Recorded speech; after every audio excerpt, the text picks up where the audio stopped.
मैं डॉक्टर ईतू सिंह आपका अपने चैनल अर्थात में स्वागत करती हूं, जिसके माध्यम से स्नातक स्तर के विद्यार्थियों के लिए मैं वीडियो बनाती हूं।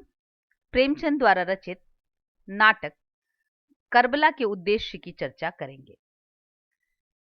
इस चर्चा का मैंने शीर्षक दिया है मानवीयता के विजय और सांप्रदायिक सद्भाव की गाथा। इससे पूर्व मैंने प्रेमचंद के द्वारा रचित इस नाटक पर 2 वीडियो बनाए हैं, जिसमें प्रेमचंद के इस नाटक के कथानक पर विस्तार से चर्चा की गई है। इस वीडियो के डिस्क्रिप्शन बॉक्स में मैं उन दोनों वीडियो के लिंक दे दूंगी ताकि आप इससे पूर्व नाटक को ठीक से पढ़ सकें। आइए हम प्रेमचंद के द्वारा रचित इस नाटक के उद्देश्य की चर्चा करते हैं। इससे पूर्व थोड़ी सी चर्चा हम प्रेमचंद पर भी कर लें। मुंशी प्रेमचंद का जन्म 31 जुलाई 1880 को हुआ था और मृत्यु 1936 में हुई थी। उनका नाम भारतीय साहित्य में स्वर्णाक्षरों में दर्ज है। आपने उर्दू और हिंदी साहित्य को अपनी लेखनी द्वारा अप्रतिम ऊंचाई पर पहुंचाया है। हिंदी कहानी तथा उपन्यास के क्षेत्र में 1918 से 1936 तक के कालखंड को प्रेमचंद युग कहा जाता है। प्रेमचंद ने लगभग 300 कहानियां लिखी हैं, जो मानसरोवर शीर्षक से 8 भागों में संकलित हैं। इसके अलावा प्रेमचंद ने कई उपन्यास लिखे हैं, जिनमें सेवा सदन, कर्मभूमि, गबन, प्रेमाश्रम, प्रेमा, रंगभूमि, प्रतिज्ञा, कायाकल्प, गोदान इत्यादि हैं। आपने कहानी, उपन्यास, निबंध के साथ साथ कुछ नाटक भी लिखे हैं। आइए हम उन नाटकों के बारे में थोड़ा सा जानें। प्रेमचंद द्वारा लिखित पहला नाटक संग्राम सन 1923 में प्रकाशित हुआ। उसके बाद उन्होंने करबला लिखा, जो 1924 में प्रकाशित हुआ, और तत्पश्चात 1933 में उन्होंने प्रेम की वेदी लिखी। ये 3 प्रमुख नाटक ही उनके द्वारा रचित हैं। करबला नाटक की लेखन की एक बार पृष्ठभूमि की चर्चा करके फिर हम उसके उद्देश्य की चर्चा करेंगे। प्रेमचंद के समय में देश ब्रिटिश साम्राज्यवाद के अधीन था। उन्होंने देश को गुलाम बनाने के लिए कूटनीति का सहारा लिया था और हिंदू मुस्लिम के बीच फूट डालने का भरपूर प्रयास किया। प्रेमचंद देख रहे थे कि इस देश की आजादी के राह में सबसे बड़ा रोड़ा हिंदू और मुस्लिम विवाद है। वे सांप्रदायिकता के इस जहर का दुष्परिणाम जान रहे थे। वे समझ रहे थे कि यदि हमारे बीच इसी तरह की कटुता और दूरी रही तो यह देश कभी भी स्वतंत्र नहीं हो सकता। वे अपनी रचनाओं में विदेशियों द्वारा बनाई गई इस खाई को पाटने का प्रयास लगातार कर रहे थे। करबला नाटक भी वस्तुतः उसी दिशा में किया गया एक प्रयास है। 19 फरवरी सन 1924 को दया नारायण निगम को वे खत में लिखते हैं इस नाटक के संबंध में, इसका मकसद पॉलिटिकल है, बाहमी इत्तेहाद अर्थात आपसी एकता को बढ़ाना और कुछ नहीं। यानी अपने इस नाटक के उद्देश्य को उन्होंने सबसे पहले दया नारायण निगम को खत में लिखकर बता दिया गया था। प्रेमचंद साहित्य जगत में जिन महान मानवीय मूल्यों और मानवीय चेतना को लेकर अवतरित हुए थे, इससे हर साहित्य प्रेमी अवगत है। उनके सभी नाटक विषय वस्तु और संवेदना की दृष्टि से विशिष्ट है। इनमें करबला नाटक अपने आप में विशेष उल्लेखनीय है, क्योंकि इस नाटक की विषय वस्तु ऐतिहासिक और धार्मिक है। इस नाटक में लेखक ने इस्लामी इतिहास की अत्यंत महत्वपूर्ण घटना का नाटकीय रूपांतर किया है। इस नाटक को लिखने के लिए उन्होंने हजरत हुसैन से संबंधित इतिहास की बड़े उत्साह से छानबीन की थी और कोशिश की थी कि कोई बात ऐसी न हो जो इतिहास के खिलाफ हो। वे नाटक की भूमिका के बाद लगभग 20 पन्नों में पहले कथानक लिखते हैं ताकि पाठक इस इतिहास से परिचित हो सके। जिस घटना की वो चर्चा कर रहे हैं वो घटना करबला में घटी थी और वह 10 अक्टूबर सन 680 में इराक के करबला नामक मैदान में घटी थी। इस घटना की पृष्ठभूमि हजरत मोहम्मद की मृत्यु के बाद से ही तैयार हो रही थी और उसकी अंतिम परिणति करबला के मैदान में जाकर होती है। पैगंबर मोहम्मद के नवासे हजरत हुसैन से तत्कालीन खलीफा यजीद के बीच हुए जंग की हृदय विदारक यह घटना इस्लामी इतिहास में काले अक्षरों में दर्ज है। कैसे यजीद की विशाल सेना ने चंद लोगों को करबला के मैदान में घेर कर शहीद कर दिया था और उस लड़ाई में बच्चों और औरतों तक को भी नहीं बख्शा गया था। करबला की जंग वास्तव में इंसानियत के खिलाफ हैवानियत के जंग की कथा है। यह युद्ध न्याय के खिलाफ अन्याय की, नैतिकता के खिलाफ अनैतिकता की और धर्म के खिलाफ अधर्म की कथा है। एक और यजीद और मुआविया जैसे शक्तिशाली खलीफा थे जो तलवार और धन के जोर पर जनता पर शासन करना चाहते थे, तो दूसरी ओर हसन और हुसैन जैसे धर्मनिष्ठ व्यक्ति थे जो हर कीमत पर न्याय और इंसानियत के शासन की अभिलाषा रखते थे। हसन की मृत्यु के बाद हुसैन खिलाफत के वास्तविक दावेदार थे। जन समर्थन भी उनके साथ था, पर वे राजनीतिक छल कपट को अनैतिक मानते थे। वे हर कीमत पर दीन अर्थात धर्म के रास्ते पर चलने के हिमायती थे। यही कारण है कि वे किसी भी कीमत पर यजीद की बैयत लेने को राजी नहीं होते हैं। उन्हें पता था कि यजीद में खिलाफत की योग्यता नहीं है, वह शराब पीता है और इस्लाम के निर्धारित नियमों को नहीं मानता है। उन्हें यह भी पता था कि वे उसकी बैयत कबूल करके अपनी और अपने परिवार वालों की जान तो बचा सकते हैं, पर इस्लाम को ऐसे हाथों में सौंपकर उस धर्म को बचाना नामुमकिन था जिसे वे शहादत देकर बचा पाए थे।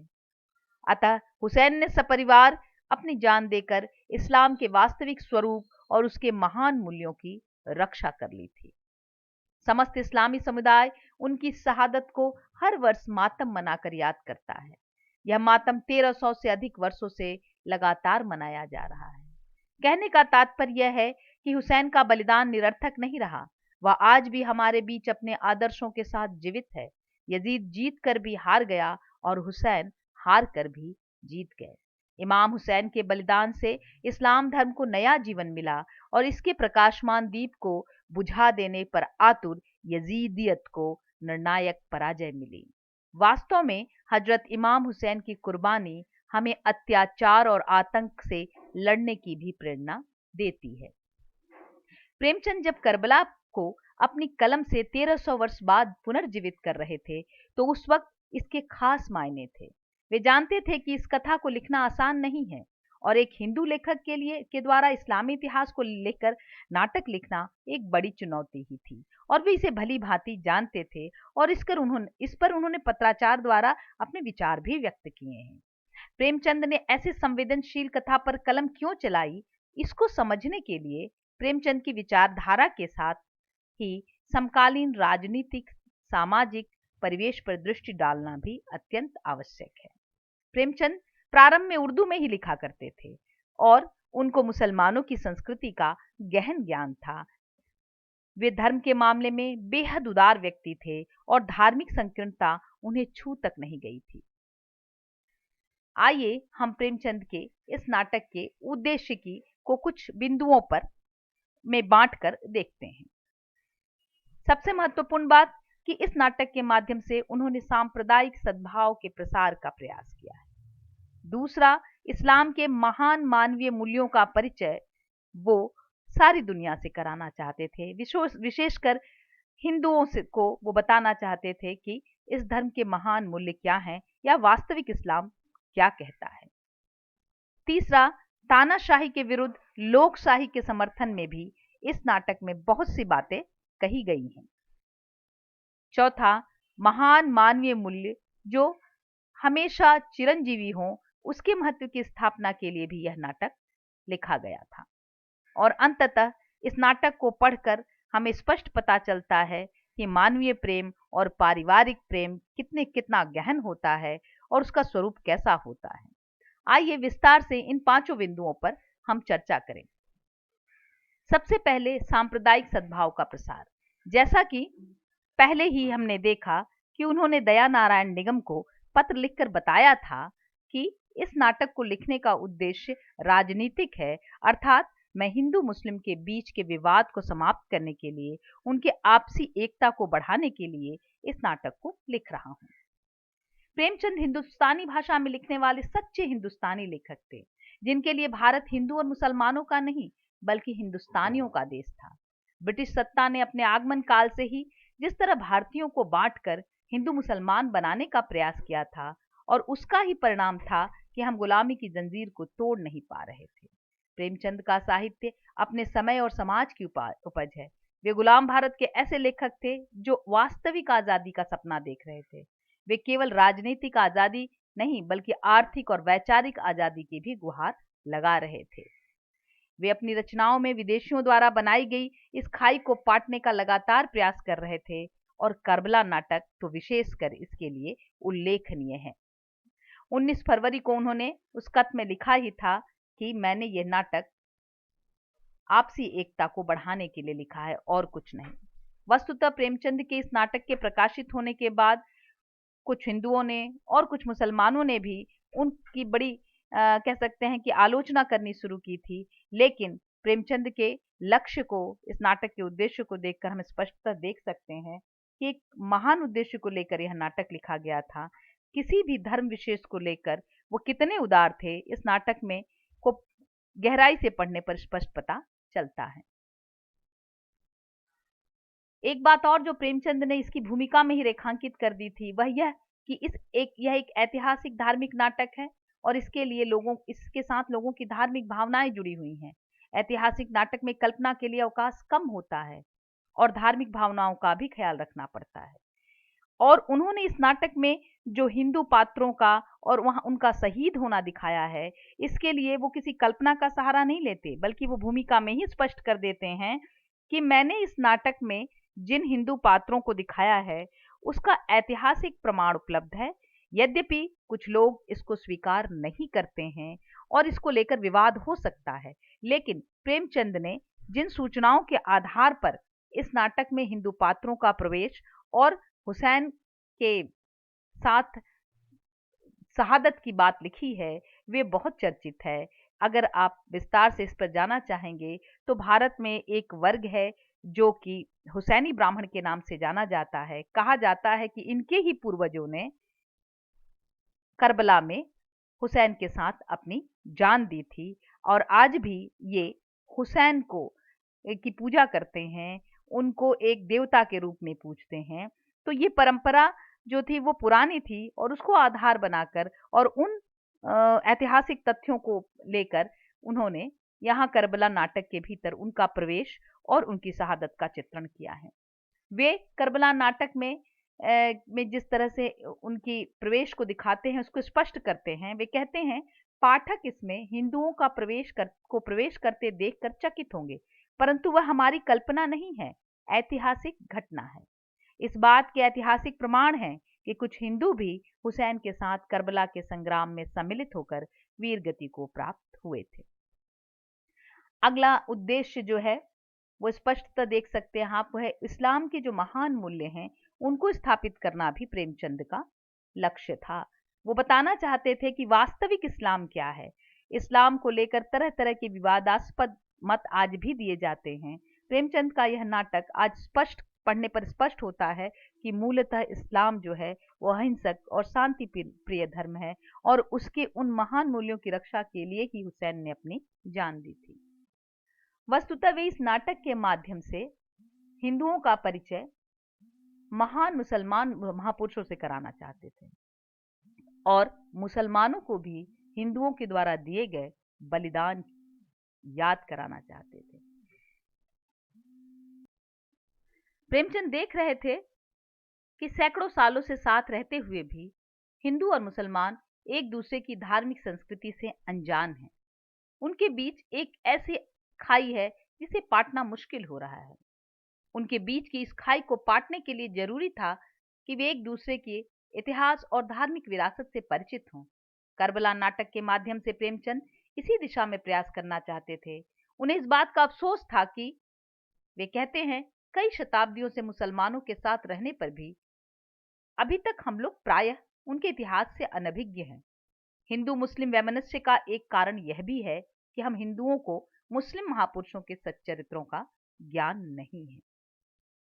प्रेमचंद हुसैन के बारे में लिखते हैं, हुसैन बड़े विद्वान, सच्चरित्र, शांत प्रकृति, नम्र, सहिष्णु, ज्ञानी, उदार और धार्मिक पुरुष थे, किंतु वह राजनीतिक छल प्रपंच और कुत्सित व्यवहारों से अपरिचित थे। कथानक के अंतर्गत प्रेमचंद ने नाटक से पहले ही नाटक में वर्णित कथा का बयान किया है। उन्हें इस बात का अफसोस था कि जब हम एक दूसरे को नहीं जानते हैं और जब हम किसी मुसलमान शासक की बात करते हैं तो सिर्फ औरंगजेब का नाम लेते हैं, जबकि कई ऐसे शासक हुए हैं जिन्होंने उदारता के साथ शासन किया है। इस्लाम को लेकर जो धारणा फैलाई जा रही थी कि वह तलवार के बल पर फैलाया गया है, उसकी सफाई भी इस नाटक में अब्बास के मुख से मिलती है। चंद यजीद जैसे लोगों ने ही इस्लाम को बदनाम किया है, ये प्रेमचंद बताना चाहते हैं।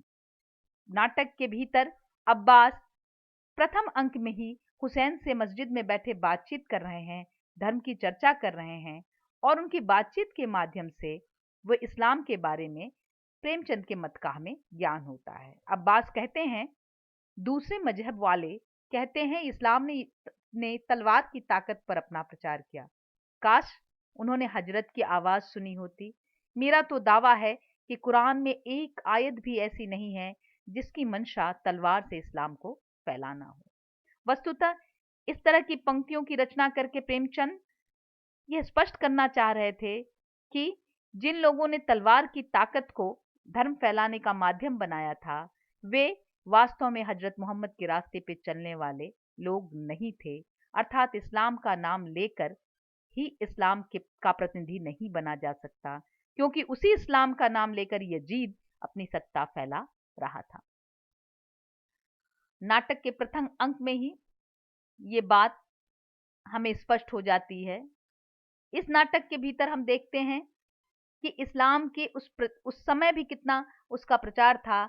इसका उदाहरण देने के लिए प्रेमचंद ने एक दृश्य या कह सकते हैं एक ऐसे संदर्भ की कल्पना की है जहां पर एक साधु हजरत मोहम्मद की मजार के दर्शन करने के लिए मदीना जा रहा है और उसकी राह पूछता है और वो हुसैन को अपना परिचय देता है और दिल से इस्लाम धर्म की प्रशंसा करता है। कहता है, साधु हूं, उस देश से आ रहा हूं जहां प्रथम ओंकार ध्वनि की सृष्टि हुई थी।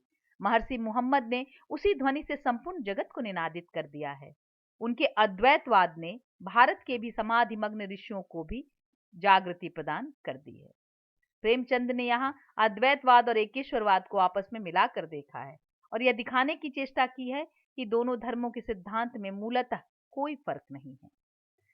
इस प्रकार हम देखते हैं कि प्रेमचंद ने इस्लाम के जितने महान मूल्य हैं उसको इस कथा के माध्यम से, विशेषकर हुसैन और हुसैन के समर्थकों के माध्यम से दिखाने का प्रयास किया है। अगला है तानाशाही के विरुद्ध लोकशाही का समर्थन। प्रेमचंद ने इस नाटक के माध्यम से तानाशाही के विरुद्ध जनता के शासन का समर्थन किया है। यजीद तानाशाह है और लोकशाही उसे हटाना चाहती है, लेकिन लोकशाही के लिए, उसके समर्थन के लिए हुसैन जान देते हैं। इस नाटक में प्रेमचंद धार्मिक सद्भाव और आपसी एकता का लक्ष्य लेकर चले थे। उनका निशाना साफ साफ ब्रिटिश साम्राज्यवादी शक्तियां भी थी। उस समय तक गांधी का स्वतंत्रता आंदोलन में पदार्पण हो चुका था। वे अहिंसा के हथियार द्वारा ब्रिटिश सत्ता को चुनौती दे रहे थे। गांधी ने भी कई संदर्भों में हुसैन की वीरता के साथ उनकी अहिंसक नीति को भी याद किया है। गांधी कहते हैं, मैंने हुसैन से सीखा कि मजलूमियत में किस तरह जीत हासिल की जा सकती है। इस्लाम की बढ़ोतरी तलवार पर निर्भर नहीं करती, बल्कि हुसैन के बलिदान का एक नतीजा है। उन्होंने देश की आजादी की लड़ाई में हुसैन जैसे अहिंसक किंतु अति साहसिक वीर योद्धाओं की कामना की है। वे लिखते हैं, भारत को कामयाब मुल्क बनाने के लिए नक्शे हुसैन पर चलना होगा। मेरे पास हुसैन के 72 सिपाहियों जैसी फौज होती तो मैं भारत को 24 घंटे में आजाद करा लेता। प्रेमचंद गांधी के विचारों से भी काफी प्रभावित थे और करबला नाटक में वे उसी शैली में अहिंसा की, साहसिकता की और हुसैन ही नहीं बल्कि उनके खड़े साथ हर व्यक्ति में दिखाते हैं। सिर्फ हुसैन नहीं बल्कि उनके साथ जितने लोग खड़े हैं सभी के भीतर वो ताकत है, वो अहिंसा की ताकत, जिसके बल पर वो 20,000 की सेना के सामने अकेले जाकर लड़ना की हिम्मत करते हैं। करबला नाटक लिखने के काल में ही वे अपने बहुचर्चित उपन्यास रंगभूमि भी लिख रहे थे, जिसका उर्दू नाम चौगाने हस्ती है। जो 1925 में प्रकाशित हुआ। करबला के साथ इस उपन्यास की चर्चा करने पर हमें कुछ रोचक जानकारियां मिलती हैं। जैसे यजीद की साम्राज्यवादी सत्ता को हुसैन चुनौती दे रहे थे, उसी प्रकार रंगभूमि में सूरदास ने जॉन सेवक को चुनौती दी है। दोनों ही विरोधी ताकत के सामने बेहद कमजोर थे, पर उनमें कहीं भी दीनता या भीति नहीं दिखाई देती है। हुसैन भी हारते हैं और सूरदास भी, पर उन दोनों की नैतिक विजय होती है। इस नाटक में स्थान स्थान पर खलीफा में जिन गुणों की बात की गई है वह जननायक की है, तानाशाह की नहीं। यजीद का पुत्र ही उसके विरोध में खड़ा होकर कहता है, कोट, इस्लाम का खलीफा उसे होना चाहिए जिस पर इंसानियत को गुरूर हो, जो दीनदार हो, हक परस्त हो, बेदार हो, बेलौस हो, दूसरों के लिए नमूना हो, जो ताकत से नहीं, फौज से नहीं, अपने कमाल से, अपने सिफात से दूसरों पर अपना वकार जमाए। इसी प्रकार पूरे नाटक में जगह जगह पर यजीद की तुलना में हुसैन को जननायक सिद्ध किया गया है। मदीना के वलीद से लेकर आम जनता तक यह जानती है कि खलीफा का चुनाव जनमत संग्रह करके होता है, न कि ताकत के बल पर। यजीद के खिलाफ बिना सैन्य शक्ति के ही हुसैन इसलिए ही ताकतवर दिखते हैं क्योंकि उनके पास जन समर्थन था। यही कारण है कि यजीद निहत्थे हुसैन से भी डरता है। यह नाटक तानाशाही के खिलाफ लोकशाही के संघर्ष की कथा भी कहता है। हुसैन की हार होती है, परंतु लोकशाही की महत्ता स्थापित होती है। वे शहीद होकर भी धर्म की ध्वजा ही फहराते हैं। प्रेमचंद ने करबला नाटक में स्थान स्थान पर साम्राज्यवादी शक्तियों को चुनौती ही नहीं दी है, बल्कि आदर्श शासन की परिकल्पना भी की है। हुसैन के चचेरे भाई मुस्लिम जियाद के दरबार में बांध कर ले जाए जाते हैं। उन पर बगावत का आरोप लगाने पर मुस्लिम तर्क सहित उसका जवाब देते हैं। यहां प्रेमचंद समकालीन साम्राज्यवादी शक्ति को भी निशाने पर ले रहे हैं। मुस्लिम कहते हैं, ऐसे जालिम हाकिम का चाहे वह किसी हक के बिना पर हुकूमत करता हो, हुकूमत करने का कोई हक नहीं रहता, क्योंकि हैवानी ताकत कोई हक नहीं है। ऐसे हुकूमत को मिटाना हर सच्चे आदमी का फर्ज है।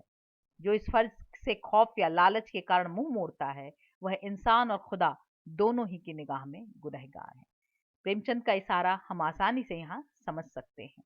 जैसे ब्रिटिश शासन ने भारतीयों में फूट डाला, उन्हें कभी धर्म के नाम पर, कभी जाति के नाम पर, तो कभी लालच देकर बरगलाया, उसी तरह यजीद के सहयोगी जियाद ने कूफा वालों को बहकाया।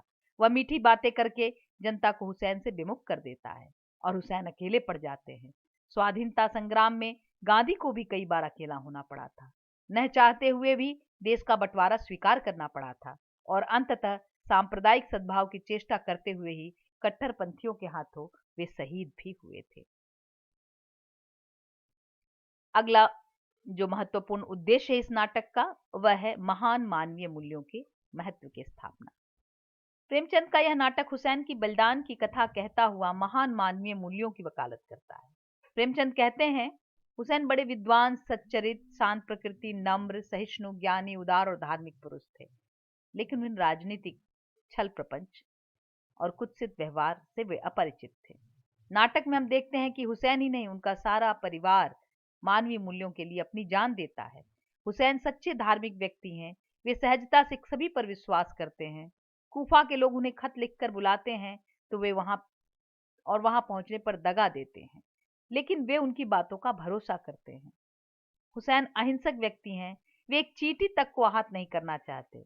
वे हर हालत में युद्ध टालना चाहते हैं, परंतु यजीद और जियाद हिंसा को ही अंतिम उपाय मानते हैं। हुसैन के भाई मुस्लिम भी मानवीय मूल्यों में कीन करते हुए अंततः शहीद होते हैं। वे जियाद को मारने तक का मौका पाकर भी ऐसा नहीं करते, क्योंकि उन्हें यह धर्म की दृष्टि से अनैतिक लगता है। धन और धर्म के संघर्ष में धर्म का पक्ष लेते हुए मुस्लिम कहते हैं, इस्लाम ने हमेशा दौलत को हकीर समझा है। वह इस्लाम की मौत का दिन होगा जब वह दौलत के सामने सिर झुकाएगा। वर्तमान में सत्ता ने धन और ताकत के बल पर अपना प्रभाव बढ़ाया है। ऐसे में करबला की कथा में शारीरिक शक्ति और धन की शक्ति के बदले न्याय की शक्ति के विजय की बात कही गई है। मनुष्य के शील और चरित्र के जितने महानतम मूल्य कल्पित किए जा सकते हैं, उन समस्त का प्रकाशन हम हुसैन के विनयी चरित्र में पाते हैं। करबला नाटक का एक उद्देश्य इन महान मानवीय मूल्यों की कथा कहना भी है। और अंत में पांचवा मुख्य उद्देश्य पारिवारिक प्रेम की कथा कहना। जब भी हम करबला की घटना को पढ़ते हैं तो हुसैन के परिवार वालों के आपसी प्रेम की मिसाल दुनिया में बहुत कम मिलती है। प्रेमचंद ने करबला नाटक का एक महत्वपूर्ण उद्देश्य पारिवारिक प्रेम और बलिदान को भी रखा है। हुसैन का परिवार आपस में इतनी गहराई से जुड़ा है कि वे साथ में जीने मरने की मिसाल खड़ी करते हैं। इसमें हम भाई भाई, भाई बहन, पति पत्नी, माँ पुत्र आदि संबंधों का ऐसा आदर्श पाते हैं कि उनके प्रेम से मन विह्वल हो जाता है। हुसैन के भाई अब्बास और मुस्लिम से उनका स्नेह अप्रतिम है। घटनाओं में आप देख सकते हैं कि किस तरह उनकी मृत्यु पर हुसैन विह्वल होते हैं और कैसे वे भाई अपने भाई के लिए जान देने को तैयार होते हैं। हुसैन का अपनी बहन के साथ जैसा गहन संबंध है वह भी बहुत विस्तार के साथ इस नाटक में आया है, मानो वे एक माँ और बेटे हों। प्रेमचंद ने इस नाटक में नसीमा और वहब के माध्यम से, जो कि बहुत महत्वपूर्ण चरित्र नहीं है, इसके केंद्रीय चरित्र नहीं है, लेकिन उनके माध्यम से उन्होंने दाम्पत्य प्रेम और समर्पण की बहुत सुंदर मिसाल दी है। नाटक में उनके संदर्भों को आप पढ़ें, यह स्पष्ट हो जाएगा। निष्कर्षतः हम कह सकते हैं कि प्रेमचंद का यह नाटक आज भी अपनी महत्ता रखता है और लेखक को यह भय था कि हिंदू मुस्लिम विवाद देश के लिए घातक होगा और देश के विभाजन ने यह साबित कर दिया कि प्रेमचंद का यह भय सच था। करबला नाटक उन्होंने भले ही अपने समकालीन परिवेश को देखकर लिखा हो, पर अगर हम देखें तो यह नाटक आज भी प्रासंगिक है। देश आज भी सांप्रदायिक दंगों से मुक्त नहीं हुआ है, अतः इस नाटक को फिर से पढ़ने और लेखक के उद्देश्य को समझने की जरूरत है। एक और सांप्रदायिकता का जहर है ही, साथ ही धर्म के नाम पर आतंकवाद भी पनप रहा है। इस नाटक में इस्लाम धर्म के वास्तविक स्वरूप को हुसैन और उनके समर्थकों के माध्यम से व्याख्यायित किया गया है। यजीद जैसे शासक जब खुद को इस्लाम का सरपरस्त कहते हैं तो उसके लिए ये सबसे बड़ा खतरा होते हैं। जैसे आज निर्दोष लोगों की हत्या करने वाली आतंकी शक्तियां स्वयं को धर्म का पैरोकार सिद्ध करती हैं। ध्यान से देखें तो यजीद और उनमें कोई फर्क नहीं है। ये शक्तियां भी यजीद और जियाद की तरह आम जनता को बहकाकर उन्हें अपने धन का लालच देकर तो कभी डरा धमकाकर हिंसा की ओर ले जाती हैं। आज भी हुसैन की अहिंसा को यजीद की हिंसा का सामना करना पड़ रहा है। प्रेमचंद ने इस नाटक में जिन प्रश्नों को उठाया है और जिस आदर्श की स्थापना की है, वह अपने समस्त ऐतिहासिक संदर्भों के साथ करबला के जंग के समय से लेकर प्रेमचंद के समय तक ही नहीं, बल्कि आज भी प्रासंगिक है। धन्यवाद।